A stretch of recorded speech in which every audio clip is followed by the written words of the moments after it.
ഞാനിതിൻ്റെ ട്രെയിലറൊന്നും കാണാതെ കണ്ടുകൊണ്ട് തന്നെ ഈ സിനിമയ്ക്കകത്തൊരു ഭയങ്കര ഒരു എക്സൈറ്റിംഗ് ഫാക്ടർ ഉണ്ടായിരുന്നു. ഡിസ്ക്ലോഷർ എന്നുള്ള ആ ഒരു പേരുകൊണ്ട് തന്നെ ഹിഡൻ സീക്രട്ട് ഡിസ്ക്ലോസ് ചെയ്യുന്നൊരു മൂവിയാണെന്നുള്ളൊരു ആ ഒരു തോട്ട് ഉണ്ടായിരുന്നു. പക്ഷെ എന്താണ് സാധനം എന്നുള്ളതൊരു ഭയങ്കര എക്സൈറ്റിംഗ് ആയിരുന്നു. കാരണം സിനിമ തുടങ്ങുന്നത് ഒരു റിങ്സിനകത്ത് വെച്ചുള്ള ഒരു ഫൈറ്റൊക്കെ ആയിട്ടാണ്. അപ്പോൾ ഈ സൈഫൈ സംഭവം എന്നല്ല വേറൊരു ജോൺറയാണെന്ന് തന്നെ തോന്നിപ്പോകും സിനിമ തുടങ്ങുന്ന കാണുമ്പോഴത്തേക്ക്. പിന്നെ അതൊന്ന് രണ്ട് ക്യാരക്ടേഴ്സിന് രണ്ടുപേരും രണ്ട് പാരലായിട്ട് ഇങ്ങനെ പോകുന്നെങ്കിലും ഇത് കൊണ്ടുവന്ന് ഇന്റർസെക്ട് ചെയ്യുന്നതും പിന്നെ അങ്ങോട്ട് സിനിമ അങ്ങ് ഭയങ്കര ഒരു ലെവലിലോട്ട്, അതായത് ഇതിന്റെ തുടക്കത്തിൽ ഇതെന്താ സംഭവിക്കുന്നതെന്ന് മനസ്സിലാകത്തില്ല. അത്രയ്ക്ക് ഡിഫറെൻ്റ് ആയിട്ടുള്ള ഒരു ട്രീറ്റ്മെൻ്റ് ആണ് കൊടുത്തിരിക്കുന്നത്. അപ്പോൾ അതുകൊണ്ട് തന്നെ ഭയങ്കര ഒരു എക്സൈറ്റ്മെൻറ്റ് ഉണ്ടാക്കും. എന്ന് വെച്ചാൽ ഞാനങ്ങനെ ഭയങ്കര സംഭവമാണ് തിയേറ്റർ അങ്ങനെ എക്സ്പ്ലോർ ചെയ്യുന്ന സാധനമൊന്നും പറയല്ല.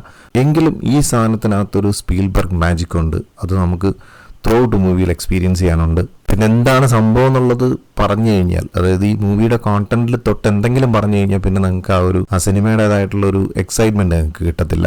അപ്പോൾ അതുകൊണ്ട് തന്നെ എനിക്ക് ഈ മൂവി ഒത്തിരി വർക്കായി.